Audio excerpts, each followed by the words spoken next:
Saravá jogo de dama, saravá todo dia, saravá todo mundo, saravá você, saravá eu, saravá mundo.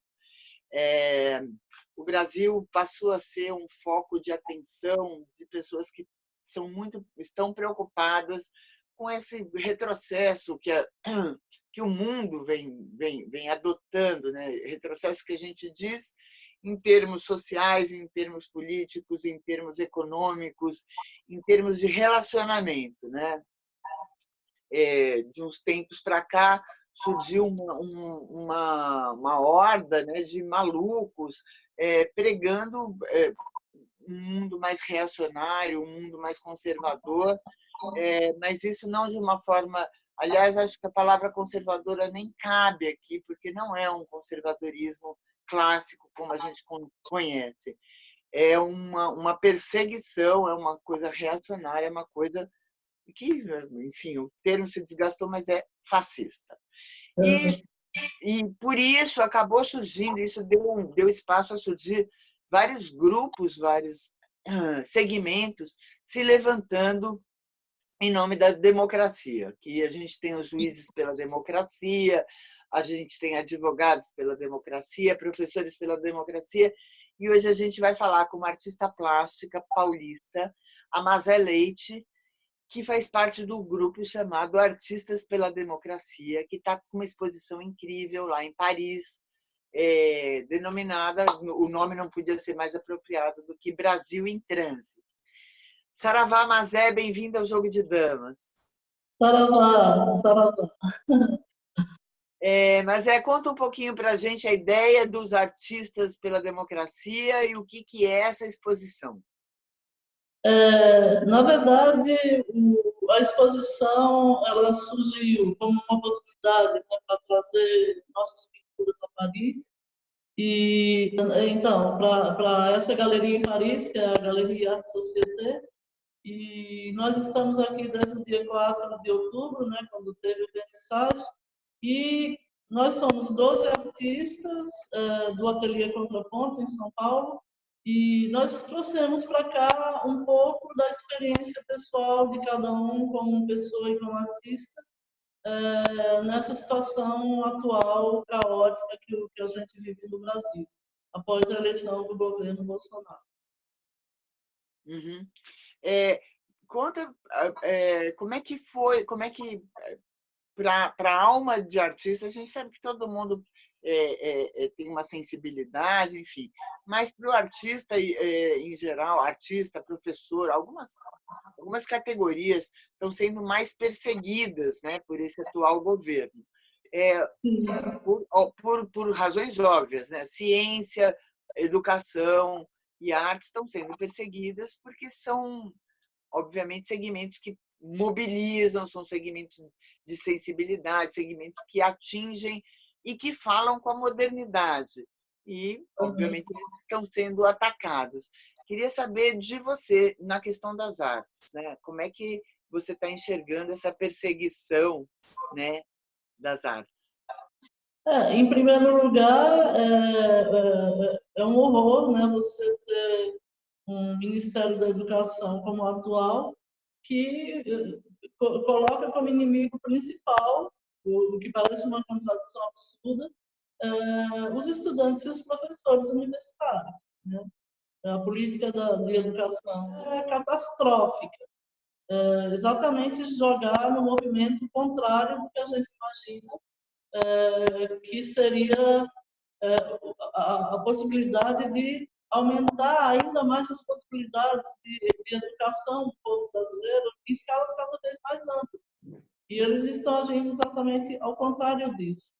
No que concerne aos artistas, o movimento já começou, mesmo antes da eleição do Bolsonaro, com algumas indicações de censura, né? Censura à exposição, censuras a artistas em especial, artistas que antes ocupavam postos ligados à cultura, ter perdido esses postos, as insinuações, as agressões pessoais, enfim. Por tudo isso, eu acho que a gente está vivendo um momento em que tomar posição é absolutamente necessário. E, nesse sentido, no começo não era de propósito trazer essa temática para Paris, mas com a situação com tudo isso piorando no Brasil, a gente teve que abordar, né, o contexto do nosso ponto de vista como artista. Então, essa exposição se chama Brasil em Transe. Durante 2 anos a gente veio se preparando, né, pintando os quadros para essa exposição. E as coisas que foram acontecendo no dia a dia, enquanto a gente trabalhava nas pinturas, foram reverberando diretamente no nosso trabalho artístico, né? Então, cá estamos, são, como eu falei, 12 artistas, eu e mais 11 alunos do Ateliê Contraponto. E se você observa o conjunto da exposição, é a visão individual de cada um, ao mesmo tempo, o resultado da imersão de cada um desses artistas num país como está o Brasil nesse momento atual. Uhum. Mas a gente está aqui no Brasil numa luta diária, né, de desmonte, né? A gente está defendendo contra um desmonte que vem acontecendo diariamente, ultimamente assim mais agravadamente, até porque agora virou, eles começaram é o inimigo interno deles, do lado de lá, dos fascistas, né? Eles estão brigando entre eles. E até onde a gente pode ver, a esquerda pouco fez, né, para mudar. Além de nos organizarmos, discutirmos e expormos a situação, efetivamente a esquerda pouco fez para conseguir, enfim, desqualificar esse fascismo. Esse fascismo vem sendo desqualificado por eles mesmos, né? A gente pode até admitir uma qualidade neles, que é essa qualidade de autodestruição. Queria que você falasse um pouquinho desse papel dos progressistas, dos resistentes ou da esquerda, seja lá o nome que se dê, como é que a gente poderia ter uma atitude menos reativa e mais ativa, assim como os artistas pela democracia, que acabam se posicionando dentro das suas categorias. Por que a gente não consegue mobilizar o povo? Então, Niobe, é gozado, né? Assim, até para dar um quadro da repercussão, né, disso tudo aqui em Paris, nesses 15 dias, né, que está durando a exposição, o que eu tenho percebido é que os franceses eles têm acompanhado com muita atenção tudo isso que está acontecendo no Brasil. E essa pergunta que você me faz é uma pergunta recorrente aqui também. Né? De vez em quando alguém vem e pergunta, mas o que está acontecendo no Brasil? Por que esse retrocesso? Por que permitiram a eleição desse fascista? Aqui eles não medem palavras, aqui eles falam as coisas com o termo correto. E eu não saberia te dizer, eu acho que a gente precisava de um pouco mais de tempo, né, para analisar todo o jogo de forças políticas que tem atuado no Brasil nesses últimos anos e décadas até, porque eu acho que, como a gente está surpreso e boquiaberto, eu acho que, na realidade, a imensa maioria das pessoas, né, que a gente chama de progressistas e mais à esquerda, também estão, né, porque é um pesadelo diário, né, e é um pesadelo que, ao mesmo tempo, a gente percebe por parte da população, por parte do povo, um certo desânimo, um certo, enfim, inatividade, uma certa falta de ação mesmo, né, no sentido de ser reativo a isso que está acontecendo.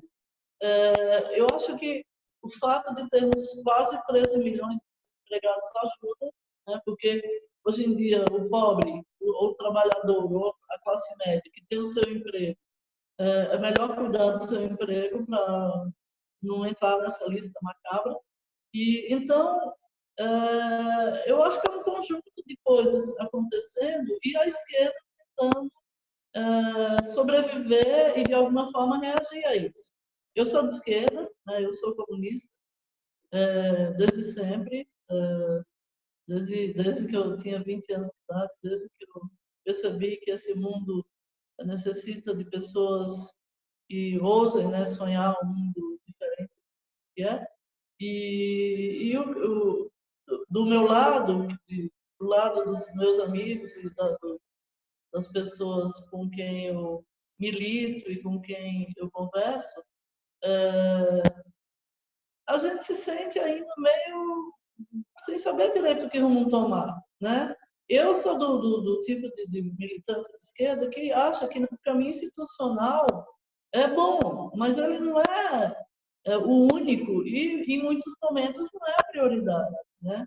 Eu acho que a gente tem que saber dosar essa coisa da luta política institucional, ou seja, é importante termos deputados federais, senadores, vereadores, fazendo o seu papel na política institucional, mas é muito importante, e essa é a história da esquerda mundial ao longo de séculos, que a gente tenha o contraponto, né, da organização social, né, dos estudantes, dos trabalhadores, das mulheres, hoje em dia, né, das minorias que nem são tão minorias assim, como os homossexuais, a população negra, enfim.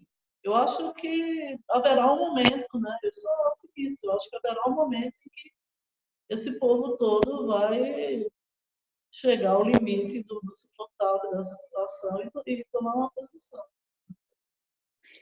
Querida, agora eu queria que você falasse um pouco do seu trabalho. A gente está tendo uma amostra aí no seu fundo, né? A gente tem um Sivuca, tem um Zé Celso por aí. Queria que você contasse um pouquinho desse trabalho que você está expondo aí, enfim, desde a história do teu trabalho até esse momento dessa exposição. Conta para a gente. Certo.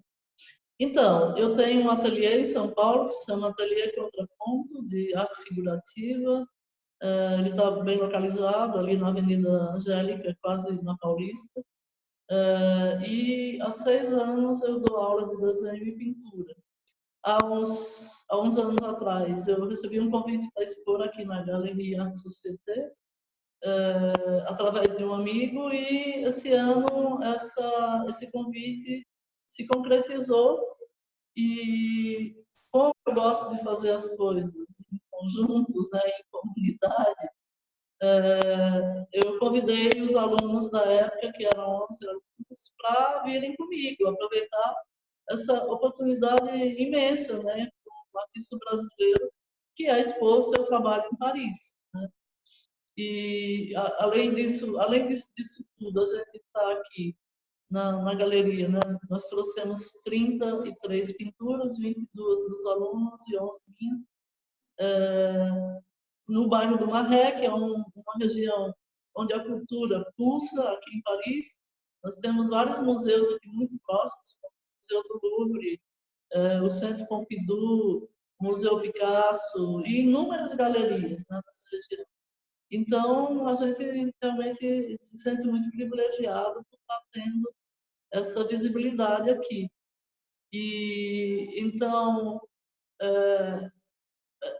o tipo de pintura que a gente faz é pintura figurativa, ou seja, a gente pinta a partir de referências da realidade, com a interpretação individual de cada um, obviamente.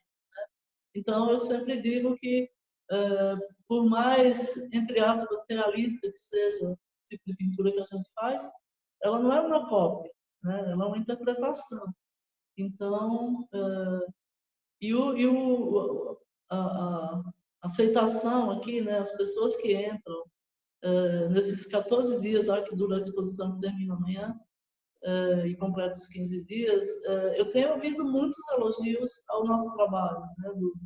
Do povo que passa aqui, franceses, estrangeiros, até brasileiros, como minoria, mas enfim, está tendo uma boa aceitação, uma boa repercussão. Eu estou muito satisfeita com isso. E só para completar, Bob, no vernissage, né, que foi no dia 4 de outubro, Dos 11 alunos convidados, 10 vieram para cá, para Paris, trazendo seus amigos, suas famílias. Então, a gente reuniu aqui, no dia 4, em torno de umas 150 pessoas. Dessas 150 pessoas, 25, 26 vieram do Brasil para isso, né? Então, foi um momento muito legal, de muita confraternização mesmo, né? Desse momento festivo para nós, apesar de estar acontecendo no momento que o Brasil é dos piores, né? Mas a gente, o bonde anda, né? A caravana segue e a gente vai fazendo nosso trabalho também como artista.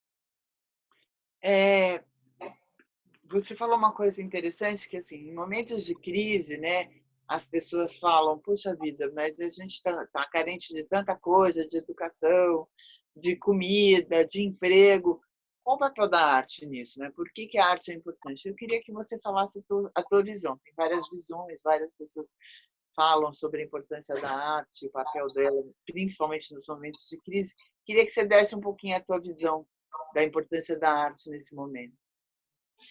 Eu acho que a arte, de uma forma geral, né, se você observa ao longo da história da humanidade, ela acompanha a história da humanidade porque o ser humano precisa da arte para viver, né? A gente não é como o alimento e como a bebida, mas para nossa alma a gente precisa do alimento das artes, seja da música, da literatura, da pintura, da escultura, do teatro, enfim. Eu acho que há momentos de virada na história da humanidade em que os artistas tiveram um papel muito importante, né, no sentido de apresentar uma visão nova de mundo. Então, a gente teve isso não só na época do Renascimento, como no final da época das revoluções, né, do século XVIII, XIX, em especial aqui em Paris, e a própria arte moderna, no começo do século XX, ela trazia uma linguagem nova, apresentando uma linguagem de uma arte para um tempo novo que estava surgindo também, né? Então, na minha visão, no meu ponto de vista, a arte é isso, né? Ela existe para nos inspirar, para nos engrandecer enquanto seres humanos e, ao mesmo tempo, para nos tirar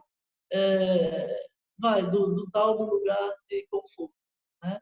Ela, eu acho que uma das coisas legais que a arte proporciona é nos fazer refletir, né?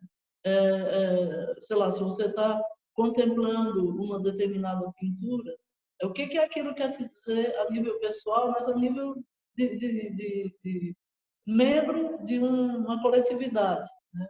E então eu acho que criar deslocamentos no sentido estrito da palavra, mas te tirar de um lugar e te permitir olhar as coisas de um outro ponto de vista, eu acho que esse é também um dos papéis da arte. Eu acho que não é um só papel, são muitos papéis que a arte cumpre, e, na minha opinião, é um desses. E aí, nesse momento atual, eu acho que os artistas que têm essa visão, né, de que eles não estão isolados do mundo, né, nem do seu país, nem da sua sociedade, não há como você criar uma bolha e se isolar dentro da sua bolha e ignorando o que está acontecendo no seu país, por exemplo, nesse momento. Eu conheço pessoas que tentam fazer isso. Essas pessoas que tentam criar uma bolha e se isolar, entre aspas, politicamente, estão também tomando uma posição política, né? E tão grave quanto qualquer posição política radical, né? Então, eu não posso simplesmente me isolar e desconhecer, ignorar, cuidar da minha vida e, sei lá, eu quero fazer arte para fazer arte. Isso já é uma posição política, né? Sinto muito dizer isso para quem pensa assim. Então, para tomar posição política, eu tomo uma posição política, claro. Eu sou de esquerda, eu sonho um mundo, né, muito diferente desse mundo que a gente vive, um mundo muito mais igualitário, muito mais justo e que os direitos sejam respeitados.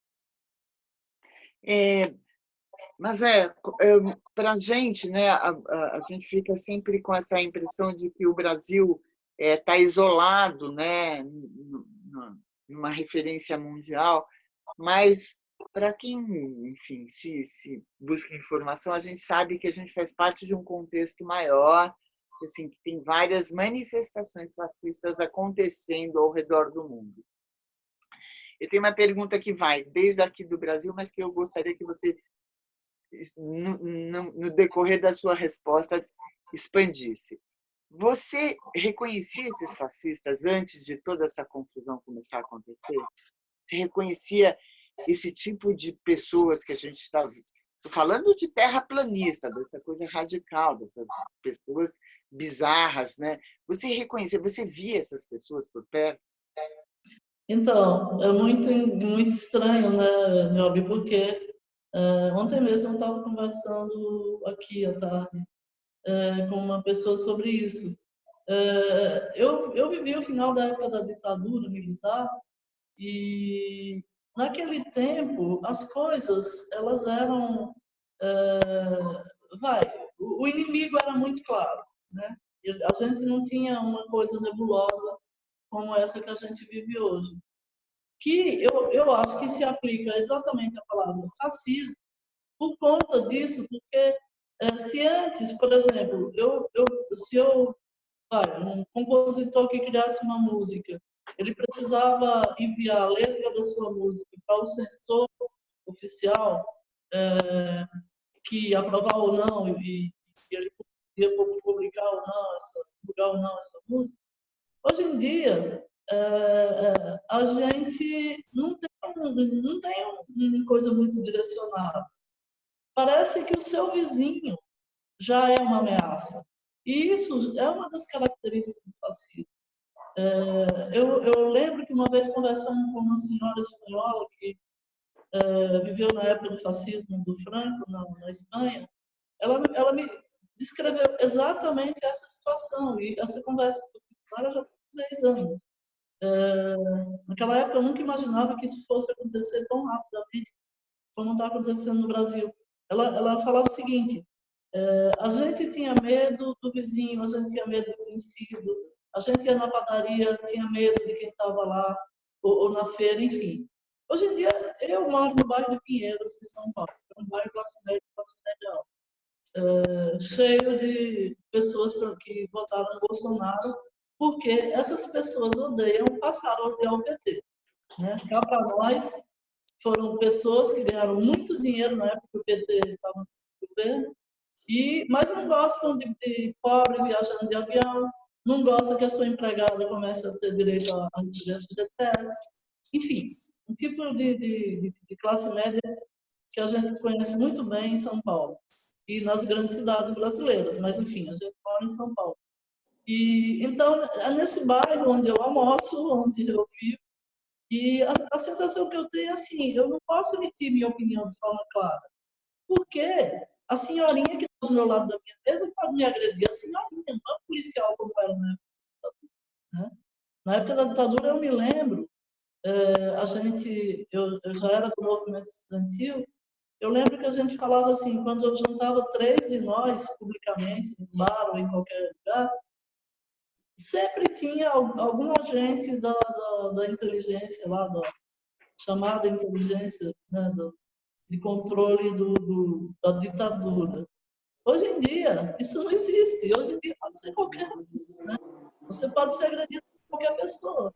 Por uma velhinha, aparentemente inocente, boazinha, que vai para a missa todo domingo, e de repente ela pode virar uma coisa agressiva, monstruosa. E a gente não sabe, quer dizer, a gente sabe, né? Mas, enfim, de onde saíram esses monstros? Onde eles estavam antes? Pessoas agressivas que te agridem com palavrões, que, enfim, nesse sentido, eu acho triste a gente viver desse jeito. Né? Eu acho E muito... você reconhece isso aí no mundo também? Você que está aí viajando, você está aí fora, Não, conversando com as não, pessoas. não. A França é gozado, né? A França tem uma tradição, né, de um país livre, e mesmo o governo de direita do Macron, é uma direita, civilizada, uma direita que respeita direitos e, enfim. E o povo francês, que tem uma tradição de luta muito grande e não deixa o governo pisar muito na bola, porque o povo vai para a rua, né? É uma direita mais na economia, né? E não no comportamento, né? Não, aqui tem liberdade, aqui tem democracia. Então, o que eu percebo? Aqui na galeria, no fundo da galeria, tem um cartaz Lula livre. E é gozado porque de vez em quando entram franceses aqui e querem tirar fotos, né, do lado do cartaz, ou grita da rua Lula livre. Em nenhum momento eu me senti ameaçada aqui, em nenhum momento. Ou, sei lá, com algum tipo de medo de, ai meu Deus, olha, eu vou lhe dizer, Nhoque, eu não teria coragem de fazer essa exposição com esse cartaz hoje no Brasil, eu não teria coragem, eu teria medo de agressão física. Né? Aqui não. Bom, a gente teve muitos exemplos de exposições que foram atacadas, né? Shows que foram atacados, artistas, enfim, a gente está vivendo realmente uma situação de imposição do medo, né? Exatamente. É uma realidade, desculpa. Exato. Gente, a gente está indo aqui para o fim dessa entrevista gostosa com a Mazé Leite, artista plástica, que está expondo em Paris. Galeria. Como é que é o nome da galeria, Mazé? Galerie Arte Société. Galerie Arte Société. Enfim, com Brasil em Transe, ela e mais 11 artistas que são alunos dela.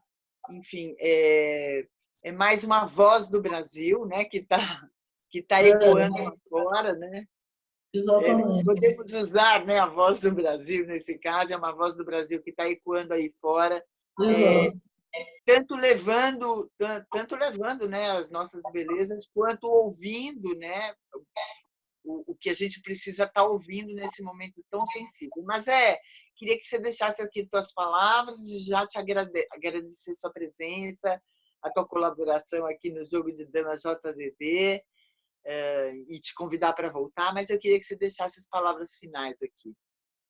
Niobe, eu que agradeço a oportunidade, incrível esse teu canal.